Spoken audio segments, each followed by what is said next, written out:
So I'm saying, That's an updated copy, but it's the same. okay, look. I'm saying the first, so you're going to do an intro, Yeah. and then Just the very. I'll say the first psalm. Huh? You just move away from the mic for a minute. Oh, have you got that working? Yeah. When you please. People on already. Huh? There's a few people on already. Oh, okay. That's good.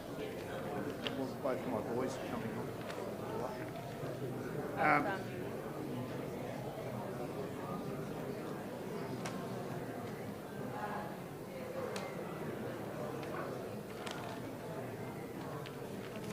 So what I'll do, you'll call us up? Yes, I will invite you to come up.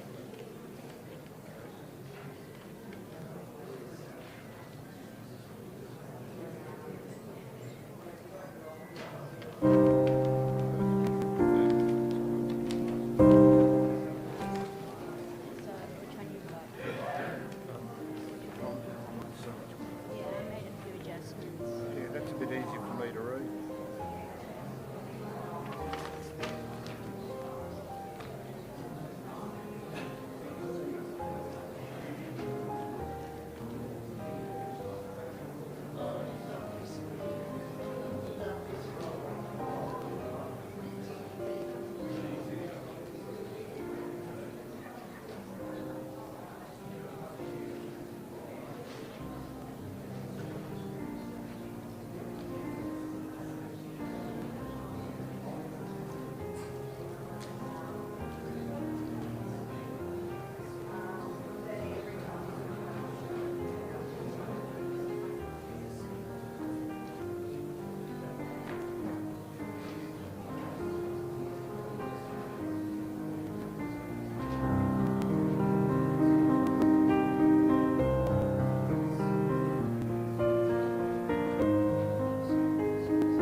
Good afternoon.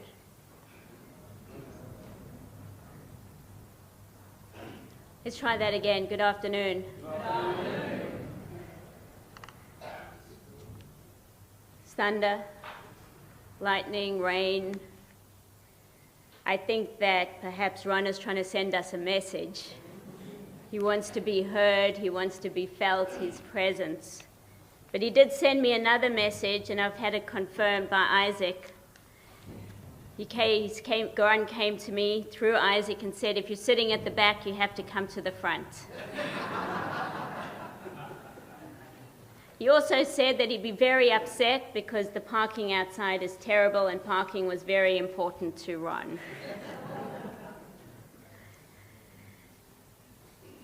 A funeral and a memorial service is something that is quite mixed.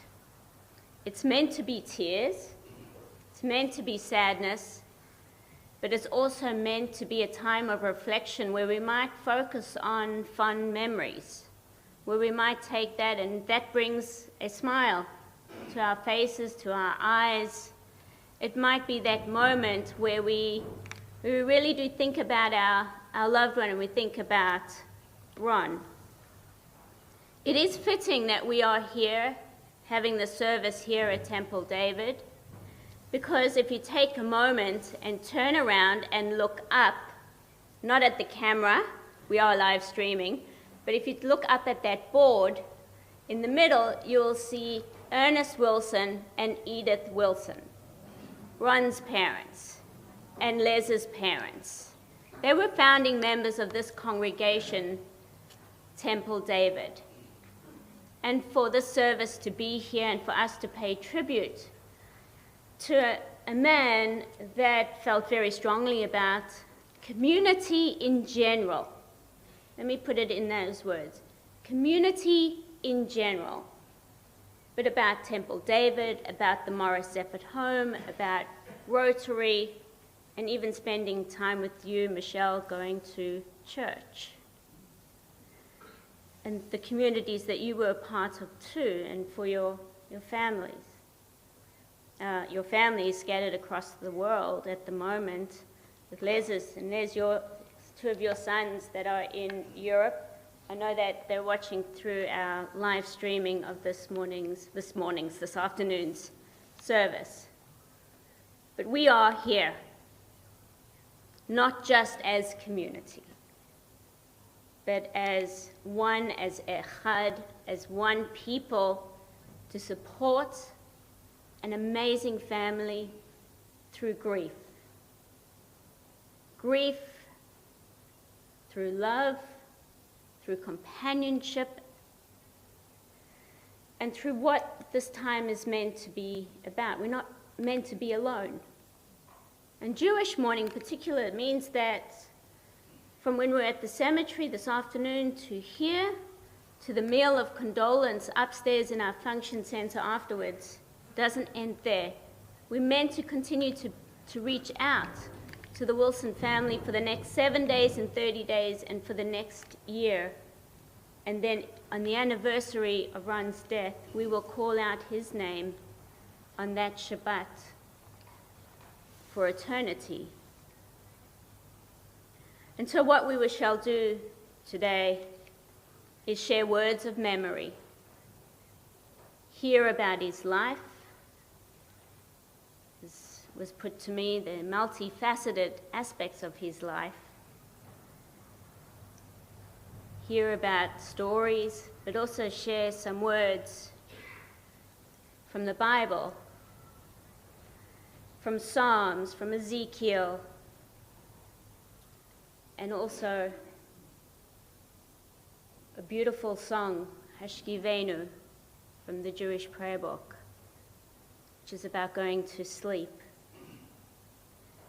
But first, at this time, as we say, Baruch atah Adonai Dayan ha'emet, blessed is God, the judge of truth, a recognition that both life and death is beyond our understanding and beyond our control.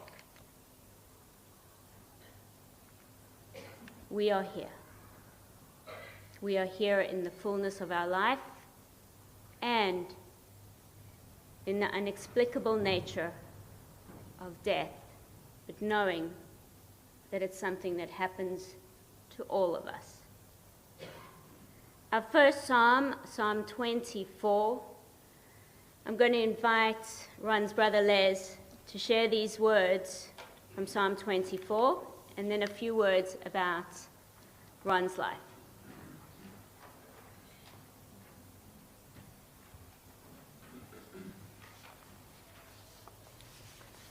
Psalm 24, of David a psalm. The earth is God's and all that it holds, and the world and its inhabitants. For God founded it upon the ocean, set it near the streams. Who may ascend God's mountain? Who may stand in that holy place? Anyone who has clean hands and a pure heart, who has not taken a false oath by my life or sworn deceitfully. They shall carry away a blessing from God, or just a reward from God that they deliver. Such is the circle of those who turn to you. Jacob, you seek your presence, Selah. O gates, lift up your head, up high, your everlasting doors, so the King of glory may come in. Who is the King of glory? God, mighty and valiant. God, valiant in battle. O gates, lift up your heads, lift them up, your everlasting doors, so the King of glory may come in.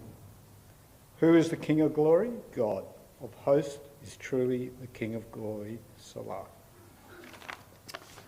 Well, welcome everyone.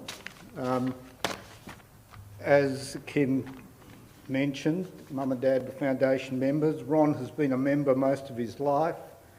A lot of you haven't realised he had his Jewish life, and he actually completed his bar mitzvah here back in 1958. For those of you who don't know who I am, well, you've met me, I'm Ron's only sibling and youngest brother. I've been asked to talk about Ron's early years. Ron was born in London in April 1945 to Edith, who was a refugee from Germany, and Ernie from Slovakia. Both managed to escape to the UK in 1939 and 1941, where they met and married during World War II.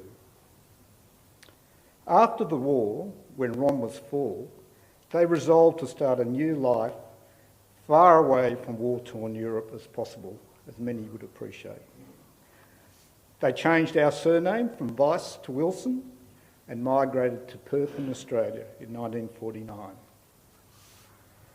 On arrival to Perth, Dad could not practice as a pharmacist, so they started the family's very successful business of retailing of bridal and fashion fabrics.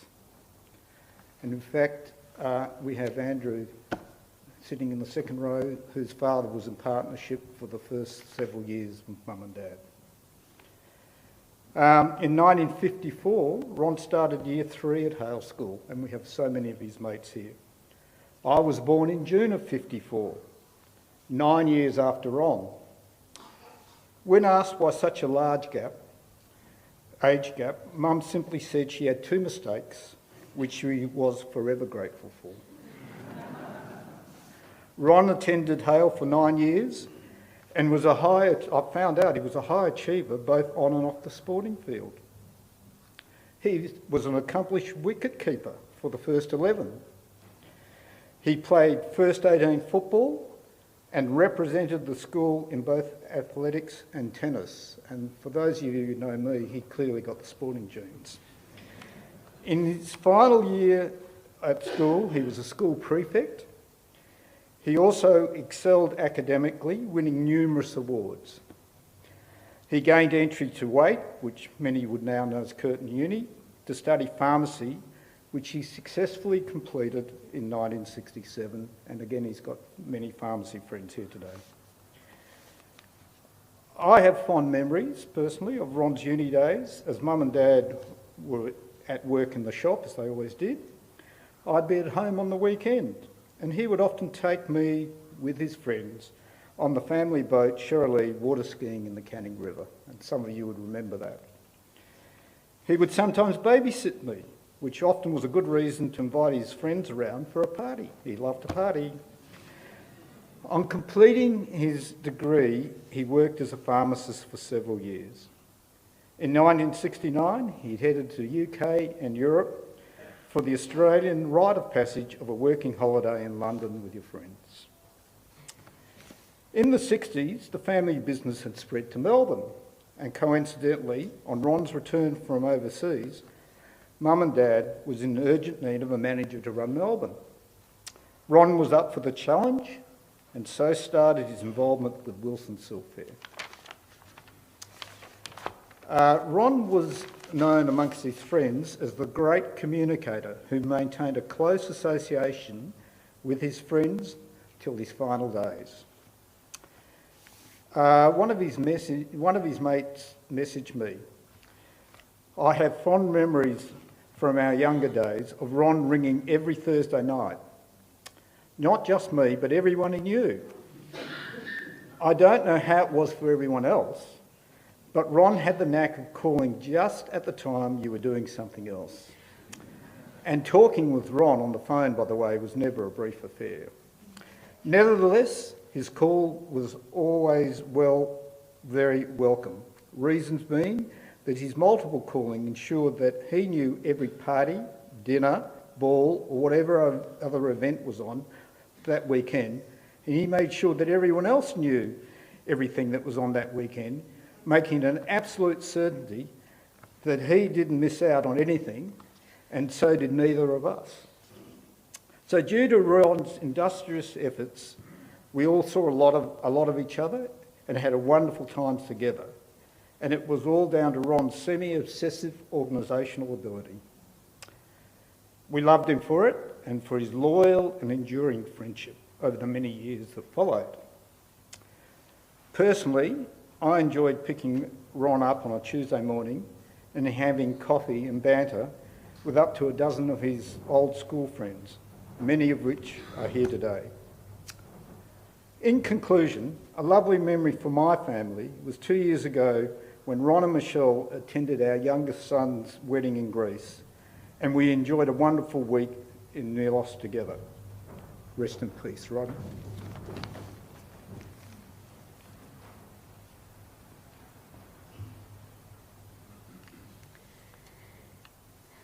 Beautiful. So I'd like to share with you now an anonymous contemporary reading titled Success. Success is in the way you walk the paths of life each day. It's in the little things that you do and in the things that you say. Success is not material wealth or rising high to fame. It's not alone in winning goals, which we all hope to claim. It's been faithful to your friends and to the stranger kind. It's in the family whom you love and all they learn from you. Success depends on character and everything that you do. Michelle, I'd like to invite you to share some words from Ezekiel, as well as your own words about your beloved husband. Thank you.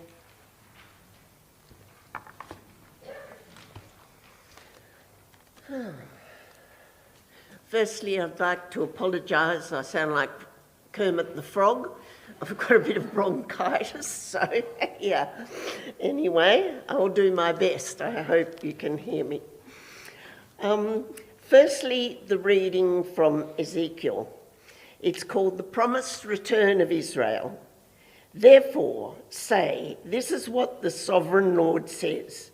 Although I sent them far away among the nations and scattered them amongst the countries, yet for a little while I have been a sanctuary for them in the countries where they have gone. Therefore say, this is what the Sovereign Lord says. I will gather you back from the nations and bring you back from the countries where you have been scattered, and I will give you back the land of Israel again, and they will return to it and remove all its vile images and detestable idols. And I will give them an undivided heart, and I will put a new spirit in them. I will remove from them their heart of stone and give them a heart of flesh, and they will follow my decrees and be careful to keep my laws. They will be my people, and I will be their God. I chose this reading because it is one of the many that show God's love for the Jewish people and connection to the land of Israel. Zechariah 2 says, "This is what the Lord says. After he has honoured me and sent me against the nations that have plundered you, for whoever touches you touches the apple of his eye." Christianity has a woeful record throughout history of not speaking up for the Jews and for Israel. And as we are in a current wave of anti-Semitism in the world and the media, we need to understand the underlying evil and speak out, defending Israel's right to exist and to live in peace. My fascination with the Jewish people came long before Ron. My mother said I sobbed all through the movie of the Ten Commandments as a little girl. But it really started with a love of the Hebrew Scriptures, or the Old Testament, and reading Jewish history. Books like Leon Uris's Exodus and Mila 18. I don't think it was any coincidence that the only seat vacant on a Perth and Melbourne flight when I was an air hostess was next to Ron and another Jewish businessman. I ended up in Ron's famous black book, along with Miss Victoria, Miss Photographic and various other models. I was amazed that I was there.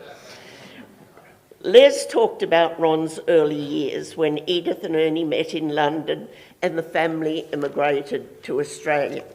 They emigrated in 1948. Ron was 3, and that was the year the state of Israel and I were born. Ron had more toys, I hear tell, than anyone on the ship. Ron attended Hale School, catching the trolley bus to Havelock Street, and then going on to Hale School. And as Les mentioned, his Hale School friends were lifelong friends and meant an enormous amount to him. Peter Bandy, who sat next to Ron for 6 years, tells of how Ron got him the cane because he never stopped talking. Les covered the early years of the silk shop when Ernie and Edith established it in Royal Arcade and London Court, and then finally in the Hay Street Mall. And it was a leading fabric and bridal retailer in shopping centres in the city for 40 years. Ron was managing branches of Wilson's in Melbourne, where I was based as an air hostess. He rang and invited me out to dinner. We went to Fitzroy Street in St Kilda for falafel and hummus. I think this was a bit of an ethnic test to see how I'd handle it. Ron's next move was to ask me to catch a taxi, come over and cook dinner for him at his unit in Toorak. I refused. So he moved up a gear and he invited me to Vlados, the best steakhouse in Melbourne, and plied me, not with booze, but with multitudes of questions. I really wondered what I'd encountered. He was nicknamed the CIA when he was doing a locum at one of the country centres, and in Geraldton, I think it was. Being courted by Ron was like standing in the path of a front-end loader. He shovelled everything out of the way, including my prospective fiancé. When I was totally overwhelmed and confused, I resigned to come home to WA. Thus began Ron's courtship with his weapon of choice, the phone. Endless phone calls later and several visits. We were married in 1975. Danielle was born in Melbourne in 1977, and we sold up the Melbourne branches and moved back to Perth. Then the fireworks started. I sealed my fate when I was called in to help one Saturday morning and inadvertently sold the most expensive bridal gown in the shop. I didn't escape for the next 20 years, working in the roles of buyer, merchandiser and bridal designer. It was a wild ride, many exciting buying trips to the east and overseas, with a few tantrums along the way. The rag trade was full of fascinating characters. Ron didn't walk, he ran, while I teetered behind, trying to look fashionable and wearing heeled shoes, running up and down the flights of stairs in Flinders Lane, with "Hurry Up Michelle" ringing in my ear. The staff said Ron went through the 4 floors of Wilson's like a dose of salts.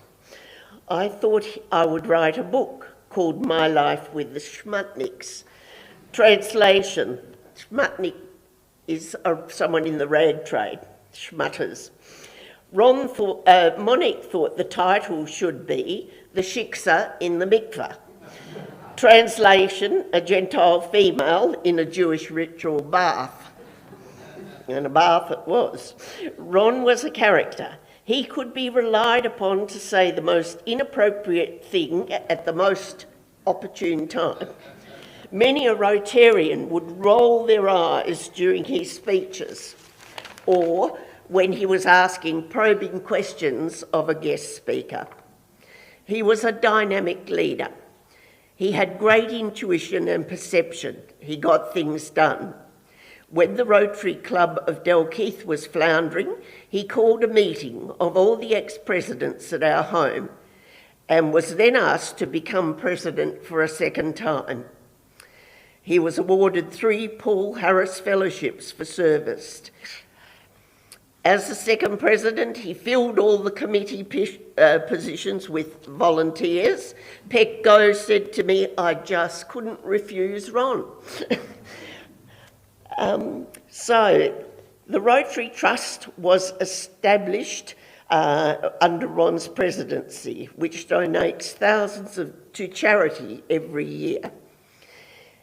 He filled all the committee positions and put the club back on a sound footing. He also instigated the cans for Christmas, which spread to all the other clubs. When he was in Apex, he ran the most successful, up-to-date carols by candlelight in the Supreme Court Gardens. When he read in the Maccabean that the Morris Zephyr home was in financial difficulty, he volunteered as treasurer. Finding that he couldn't make any headway after a year or so, he upended the board and got himself elected as president. He then assembled a new power-based board of the best minds in the community, and together they pulled it round and set it back on a strong financial base for the future. Ron was a humble man, motivated by compassion, and I was very proud of him, especially when he got back involved into the Jewish community. For many years, he did pharmacy after we closed the business, and he did locums all over Australia. Ron was a loyal friend, and if you were in his world, you never felt neglected. His phone was permanently attached to his ear. We all received multiple calls weekly, me daily, and often Ron's family and friends would get a call if I didn't pick up. "Do you know where Michelle is?" There were many wonderful parties and holidays with friends at Rottnest and Yelling Up and golfing trips and overseas. I remember him coming home from a morning ride at Rottnest and he couldn't eat his breakfast, very unusual. Turns out he'd eaten 3 full breakfasts at various mates' houses. Ron, like Marie de Medici, was called a bona forchetta, which meant a good fork or a great eater. For years in the Christmas letters, I wrote of the antics of the Wombat Wilson. like the time he knocked a large container of sea salt off a shelf in the garage, then proceeded to run over it, then reversed over it again just to make sure it exploded, spraying the garage with foul-smelling black liquid. While I was up a ladder washing walls, cleaning golf clubs and tools, he had the temerity to wander out from watching the news and say, "When are you going to cook dinner?" You can just imagine my response to that one. Despite all the wombat antics, Ron was a devoted husband, a loving and generous father, and he adored his grandchildren and was very proud of them. He had a compassionate heart and great courage as he navigated the highs and lows of life. Ron had the appealing vulnerability of a little boy and the heart of a lion. He endeared himself to so many people. I feel blessed to have had him in my life for over 52 years. I will never forget his stoic bravery through the last few years of declining health and the precious memories of our life together. Rest in peace, my beloved husband. You were the love of my life. Thank you.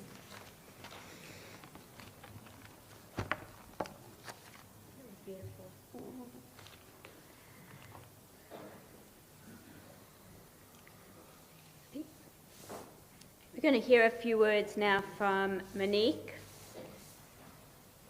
one of Les's daughter, Ron's daughter. Les had the sons and Ron had the daughters.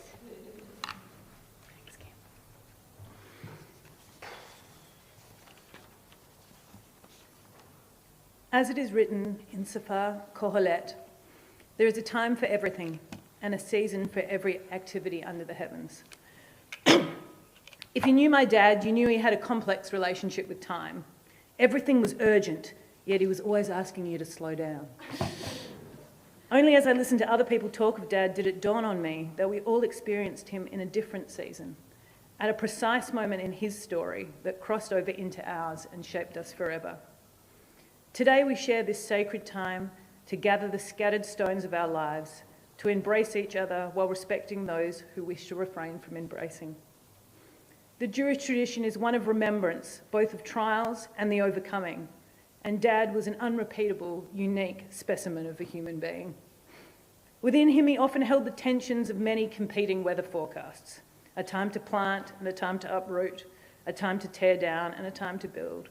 He felt a great deal simultaneously and not knowing often how to express it. But everyone who knew Dad instinctively knew how much he cared. And as we try and come to terms with the inevitable truth that there is in fact a time to be born and a time to die, the injustice of Dad's life weighs heavy on my heart, and it's something that I feel we all experience, that the very qualities that we offer the world, we do not receive back in its precise measure on this earth. Dad was incredibly compassionate and faithful to the elderly. He visited his own extended family and care religiously. He was a fierce advocate for his parents when they were in hospital. And as many of you know, his action and mobilisation to restore the Moritz effort home in the Jewish community will be the cornerstone in his legacy. So it will forever break my heart that I felt I disappointed Dad in this area. The feeling that if I could have only have been Dad for Dad and fought for his life, he would have been around for longer or enjoyed it more. This past year in particular was so challenging for me, and I could see what he wanted from me, and I couldn't get there. I do not feel like I gave him the time that he deserved. So in standing here today, in order to honour Dad and our relationship, I'm asking for his forgiveness, and I'm hoping that I'll be able to receive it from the Lord and forgive myself. For my relationship with Dad, I experienced something truly exceptional. A relationship that had the time to tear down and the time to mend, the time to be silent and the time to speak. When I reflect on my own childhood with him, I think it mirrored, I imagine, how he felt about me this year. As a kid, he was often disappointing me, making plans and rescheduling, unintentionally making me feel like something or someone else was more important. I remember saying to him, probably because I said in the movie Hook, "You better spend time with me now because sooner or later it's going to be you chasing after me and I'm not going to be interested." Well, that prophetic word proved to be true. But what also proved to be the higher truth is that nothing competes with Dad's relentless drive to pursue and repair in relationship. He went after my time in my 20s, and whatever was torn became mended, and where he had never listened before, he was able to be quiet and let me speak. We shared our opinions, we agreed on some things, agreed to disagree on others, and came to an understanding and a relationship that I held in my heart of something of immeasurable value. There is something so inherently Jewish about the discussion and the amicable exchange of ideas. It was never enough to Dad to be on time. You needed to be there super early. And a near on impossible task when you marry someone who, shall we say, has a more elastic sense of time. Dad had a complex presentation that disguised a simple heart with often only 3 desires. But if you didn't give him his 3 wishes, he went completely mashugana. Dad loved organisation, communication and administration. So being ready ahead of time was one of the things I could offer Dad as an offering of love. I, like my father, based my choice of establishment on the accessibility of parking spaces. And if you saw the left-hand side of both mine and Dad's car, you could see for good reason. We both struggle with a minor affliction I like to call surprise bollard. I took much delight in the overwhelming sense of relief in Dad's face when I'd rock up to my house 45 minutes early to find me already dressed and ready to go. I more recently would pick up Dad from dialysis every Sunday, and I know the reassurance it gave him that I was never late, always waiting 30 minutes early for him. Dad never cared for words or gifts, but acts of service and short bursts of quality time was how he expressed love. In this season, I must wrestle my own complex relationship with time. I often define life by meeting the needs of that precise moment. So out of all the Sundays to be sick and cancel picking him up, it ended up to be his last night. He had an appointment with El Shaddai in the morning, and it's hard not to shake the feeling that I should have known. It should have been our last encounter. And did I miss the still small voice that would have made me be there on time? For now it is the time for me to weep and mourn. I do appreciate the times I've had to laugh and dance because of Dad. I'll be forever grateful. I did get to do one very important thing. I get to do one very important thing done ahead of time. To offer Dad on his 70th birthday the one thing he had always wanted. To be in the room to hear his own eulogy. I hope in the coming days it will bring me some comfort to know I did not miss that time to give him that.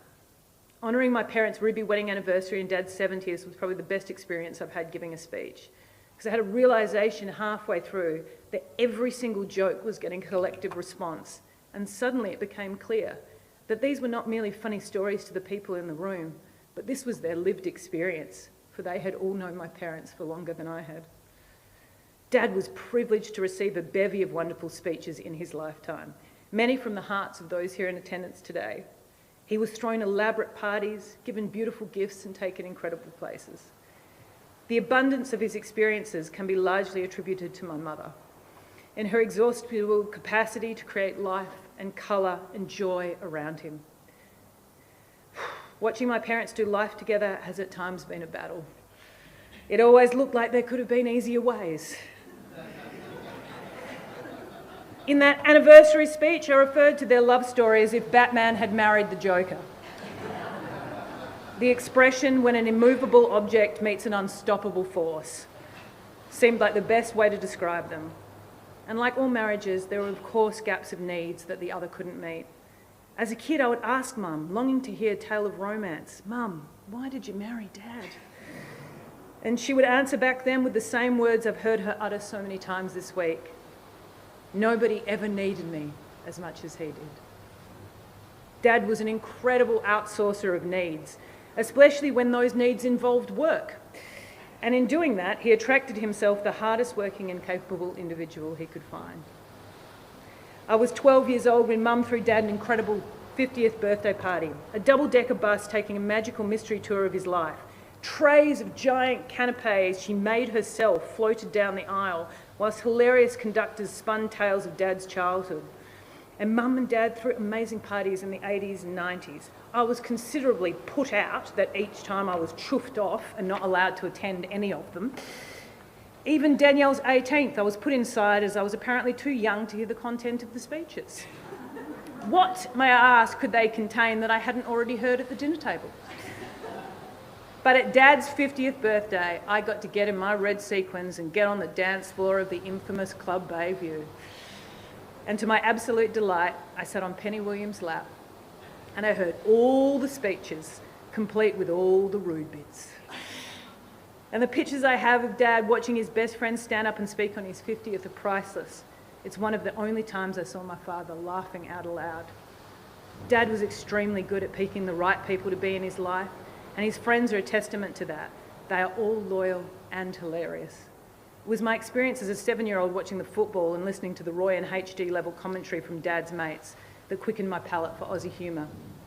The thrill of watching football's local pharmacist, Woosha, slam blokes into the boundary line, as Johnny Wilkins would cry, "Champagne football!" And I would be wearing my wet weather gear, comprised of 2 giant bin bags, showering the mulleted dudes behind me, screaming, "In the back!" with my hot chips during a Mexican wave. I was there when the whole of Subiaco stood up and waved their jacket at Kevin Sheedy. It was a theatrical spectacle that took hold of my heart, but more than that, it was time with Dad, where I could see he was really, truly relaxed, surrounded by people, but having his own experience. One earphone on the wireless and the other on his mates.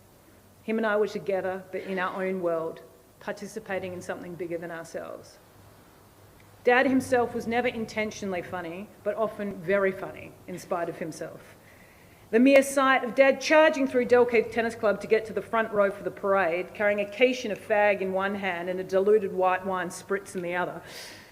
Dad never walked anywhere. He was always on a mission. I remember him being asked to carry the Torah around this very temple, and he was moving at such a vigorous pace that a wake of elderly Jews was left holding out their tallit, unable to kiss the Torah in time. Where you invest your time reveals what and whom you love. Some people love their work or hobbies or sporting teams, and Dad enjoyed those things, but his great love was people. He was, as Barbara Streisand sung, one of those people who needed people. And I don't think he ever knew just how important he was to the people in his life. He drove relationships with his desire for connection, and only now in the silence do I feel we'll truly know the significance of the one who never stopped calling. He loved watching people, talking about people, and the core of his being, he cared very deeply for people. To be here in the temple today is to acknowledge that the happiest, most content I ever saw Dad was when he returned to his roots, his people. When Ruth moved from Moab with her mother-in-law Naomi, she said the words, "Your people are my people." And that's what I think of when I acknowledge my mother's commitment to honouring our fathers and therefore her children's Jewish heritage. Dad was not a religious man, but for many Jews, practising or not all around the world, the identification of being Jewish is something that supersedes religion. It holds significance for many individual reasons: its community, its culture, a heritage, and above all, a commitment to not forget the story. The promises made, the suffering endured, and the demonstration in the incredible capacity of the human spirit to survive against all odds. I watched Dad up close in the season where he was connected to the vine, serving in his community, given dignity, honour, and a purpose. He had something in that time he desperately desired, but often evaded him: peace. Dad could struggle to find himself in a room. He didn't know where to stand. The irony of Dad could be seen in his seemingly insensitive responses that actually come from him being incredibly sensitive to others. I often think he himself was like a cell phone tower, receiving a million messages but no software to process them. But when he took up responsibility for how his elders were honoured, he stood for something. He was a mensch, a man who could be counted on to care. And what many people, and particularly in the Jewish community, feel is uncertain times, when the time to love has somehow given way to the time to hate, and we seem to be in a season of war and not of peace, I find myself meditating on Dad's true calling. He was a peacemaker. Dad would sacrifice anything in order to keep the peace. But sadly, it's not sacrifice, but often willingness to sit with uncomfortable truth that gives way to peace. It was painful to witness. The more I watched Dad run and search for peace outside of himself, the more of himself he gave up. You can speak of keeping your peace or throwing it away. The truth is, peace is not something you can negotiate or find in externals. It is the birthright of every human being, no matter what spiritual tradition. They all point to the same thing. We must be willing to let go of our attachments, plans, agendas, and surrender. It's only then do we experience the peace of stillness and the oneness of creation and the Creator. It's impossible for any of us to know truly where Dad's heart lay in respects to faith. His external preoccupations dominated a lot with what was visible, but I can only hope in his last moments he experienced something like the prophet Elijah, when all the action and the noise faded, when he had looked to everyone and everything for peace and he couldn't find it there, that Dad experienced what it is written in Sefer Mechalem.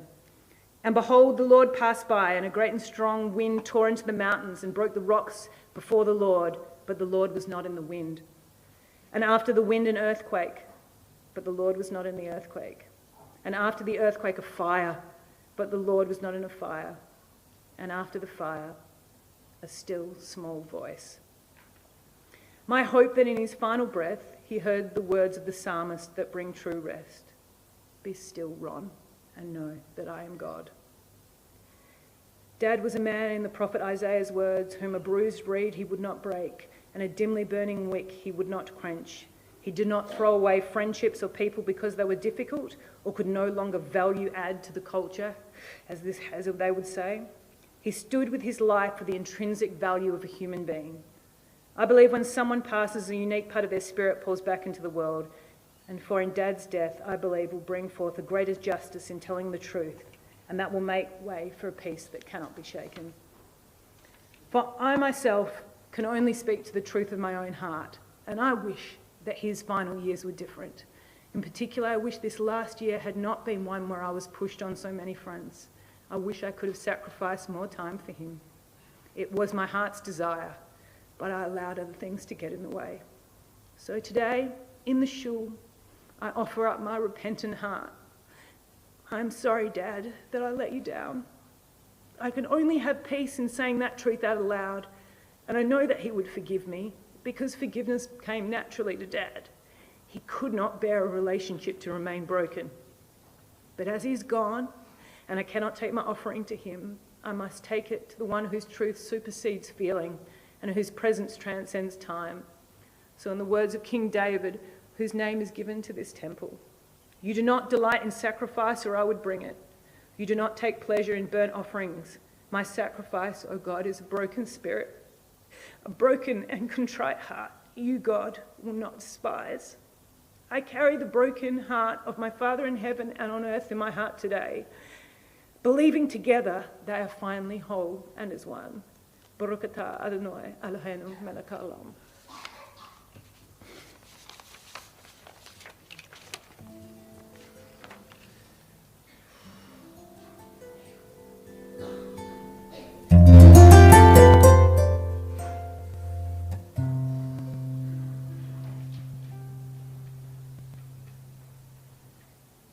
Laila Tov, my sweet love, good night. How the moon and stars shine for you so bright. Rest now, my love, may your dreams be sweet. How my love for you reaches to infinity. Laila Tov, my sweet love, good night. How the moon and stars shine for you so bright. Rest now, my love, may your dreams be sweet. How my love for you reaches to infinity. How my love for you reaches to infinity.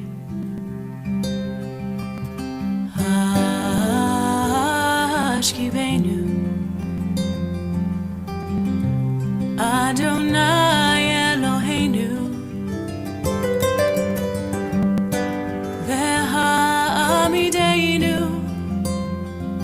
מלכנו לחיים השכיבנו אדוני אלוהינו והעמידנו מלכנו לחיים ופרוס עלינו סוכת שלומך ופרוס עלינו סוכת שלומך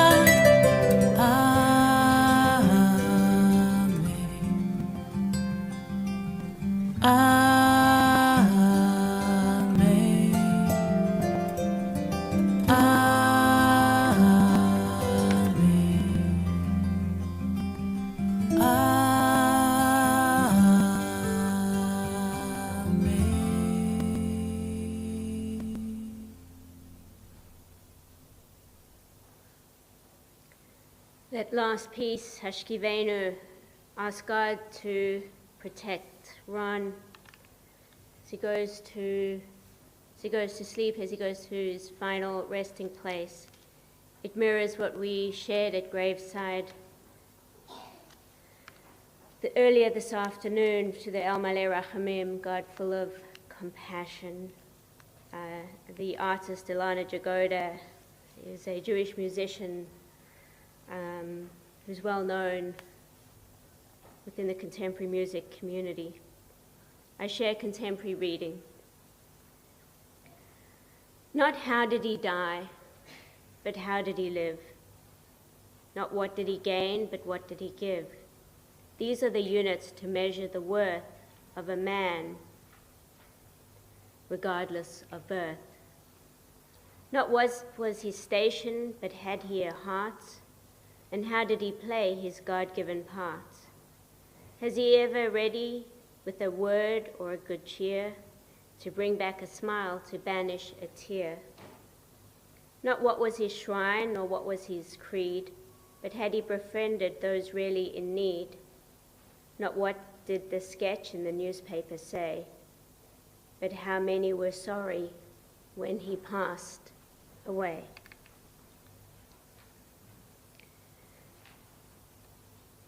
Psalm 23, which is well known to many of us, speaks about walking through the valley of the shadow of death.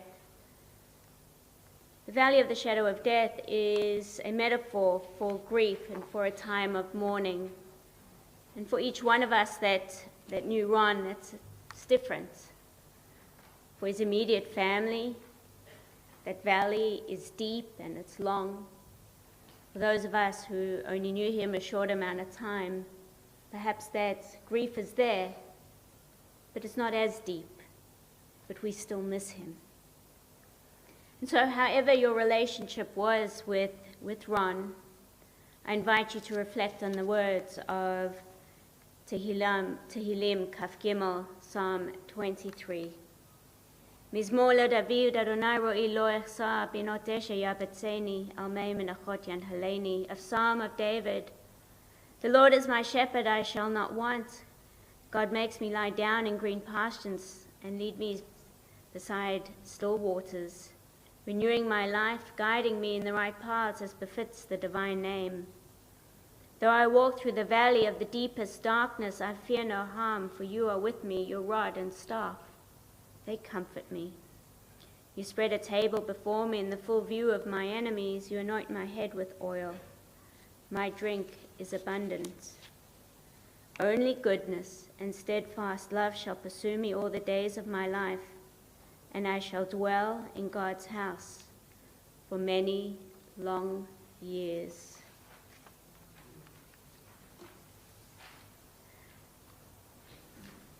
L'chol zman veit l'chol chefetz tachat hashemayim. There is a season for every time, for every experience under heaven. Monique, you said that so beautifully to your words and to your eulogy. A season is set for everything, a time for every experience under heaven, a time for birthing and a time for dying, a time for planting and a time for uprooting the unplanted, a time for slaying and a time for healing, time for tearing down and a time for building up, time for weeping and a time for laughing, time for wailing and a time for dancing, time for throwing stones and a time for gathering stones, time for embracing and a time for shunning embraces, a time for seeking and a time for losing, a time for keeping and a time for discarding, a time for ripping and a time for sewing, a time for silence and a time for speaking, a time for loving and a time for hating, and a time for war and a time for peace. Friends, as we end this memorial service, there is a meal of condolence upstairs in the function center. So that's as you come out of the building to my right, and you go past, there is a lift, so if anybody needs to use the lift, there'll be some members of the synagogue to help with the lift to go upstairs, but there are stairs as well. And if you'd like to, I would recommend to the Wilson family that you meet everybody upstairs there, not down here, otherwise nobody will go upstairs. And then what are you going to do with the food? I mean, seriously, I would head upstairs. So please, friends, head on upstairs, and the Wilson family will take that moment. And in Judaism, we wait for mourners to greet us. But if you want to say something, the traditional words are, "We wish you a long life," because often we don't know what to say. And if somebody has already or is already living a long life, we add the words, "I wish you not just a long life, but a life of meaning." And so as we leave here today, we say, "Hamakom yinachem echem b'toch sha'ahav le'tzion v'Yerushalayim." May the source of peace send peace to you who mourn, a comfort to all who are mourning in Zion and Jerusalem and around the world. And we say, wish you not just a long life, but a life of meaning, living the values that were so important to your husband, to your brother, and to your father. And just take all that was so good in his life and put that forward to your entire family and friends around you. And we say, may we see each other, auf simchas, may we see each other at happier times. And this concludes our ceremony, our service this afternoon. Thank you for being here to participate in this mitzvah of ulavayat hamet, of consoling our bereaved.